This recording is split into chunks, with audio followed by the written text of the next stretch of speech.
Hello बच्चों, let's read this question. So this question says if quantity of heat 1163.4 joules supplied to 1 mole of N2 gas at constant pressure at a room temperature at constant pressure then rise in temperature. आपको यहाँ पर क्या बताना है? rise in temperature बताना है. We have given the four options. आपको यहाँ पर four options given है, ठीक है. तो देखिए बच्चों, इस क्वेश्चन का की कॉन्सेप्ट आप क्या लिख सकते हैं? The key concept of this question is, आपको यहाँ पर rise in temperature बताना है ना, और हीट सप्लाई कर रहे हैं एट कांस्टेंट प्रेशर, ठीक है. तो क्या लिख लेंगे बच्चों? इसका हीट सप्लाइड लिख लीजिए. इस क्वेश्चन का की कॉन्सेप्ट आप क्या लिख लीजिए? हीट सप्लाइड, ठीक है. Heat supplied at constant pressure भी लिख लीजिए. चलिए, क्या लिख सकते हैं? Heat supplied at constant pressure. This will be the key concept of this question. ये क्या जाएगा? इस क्वेश्चन का आपका की कॉन्सेप्ट रहेगा, ठीक है. बच्चों देखिए, heat supplied at constant pressure delta Q को हम क्या लिख सकते हैं? आपका एनसीपी डेल्टा टी के इक्वल लिखते हैं, ठीक है. एनसीपी डेल्टा टी के इक्वल, ठीक है.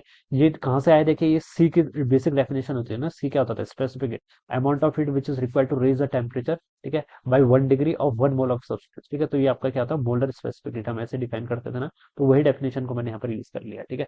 तो ये यहाँ से आ जाएगा, ठीक है. और ये इतना हो जाएगा. और क्वेश्चन में क्या बोल रखा है? क्वांटिटी ऑफ हीट यानी कि डेल्टा क्यू की वैल्यू आपको क्वेश्चन में गिवन करके कितनी? 1163.4 जूल के इक्वल. ये आपकी क्वांटिटी ऑफ हीट गिवन कर रखी है. एन क्या है? Number of moles. बोला गया supplies to 1 mole of N two gas, ठीक है. 1 मोल है यानी कि ये 1 हो जाएगा. सीपी बताना है, ठीक है. एन टू क्या है? Nitrogen gas. नाइट्रोजन क्या गैस है? डायटोमिक. डायटोमिक के लिए देखिए आपका, डायटोमिक के लिए आपके कितने डिग्री ऑफ फ्रीडम होते हैं? 5. तो मैं लिख सकता हूँ सीवी की वैल्यू तो कितनी होगी? 5/2 आर के इक्वल होगी. तो यहाँ से लिख सकते हैं सीपी की वैल्यू कितनी हो जाएगी? 7/2 आर के इक्वल हो जाएगी, ठीक है. तो सीपी को यहाँ पर पुट कर लो कितना? 7/2 आर के इक्वल इंटू डेल्टा टी क्या है आपका? राइज इन टेम्परेचर, वो आपका डेल्टा टी हो जाएगा, ठीक है. तो यही आपको डेल्टा टी यहाँ पर बताना है, ठीक है. अब देखिए बच्चे, यहाँ पर वैल्यूज पुट कर लेते हैं. तो ये हो जाएगा आपका, देखिए 1163.4, ठीक है, into 2 divided by 7 into R, ठीक है. आर कितना होगा बच्चों? यहाँ से 8.314 के इक्वल, ठीक है. तो 8.31 लिख लेते हैं. इजिकल टू आपका डेल्टा टी आ जाएगा. और डेल्टा टी आपका किस में आएगा? केल्विन में आएगा, ठीक है.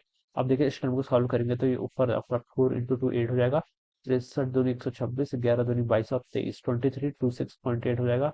और नीचे आपका देखिए 31 7 217 होता है. 2 इधर हो जाएगा तो 858.17 हो जाएगा, ठीक है. ये आपका चेंज इन टेम्परेचर आ जाएगा, ठीक है. और डेल्टा टी आपका देखिए बच्चे यहाँ से कितना आएगा? फिर इस टर्म को अगर सॉल्व करेंगे तो ये 58 चक्कर 232 होता है. तो 40 के अराउंड होना चाहिए, ठीक है. 40 ही ऑप्शन में गिवन कर रखा है, तो यहाँ तो 40 केल्विन आ जाना चाहिए इसका आंसर, ठीक है. अगर मैं देखिए एग्जैक्ट कैलकुलेशन भी करूँ, ठीक है, तो इसकी वैल्यू आपकी आ रही है 58.17 से डिवाइड करेंगे तो ये एग्जैक्टली 40 आ रहा है, ठीक है. ये एग्जैक्टली 40 है, ठीक है. तो यही इसका राइट आंसर हो जाएगा. तो सी ऑप्शन क्या हो जाएगा? इसके आंसर राइट आंसर हो जाएगा, ठीक है. So this will be the answer of this question. So I hope you all understood this concept. All the best and thank you so much.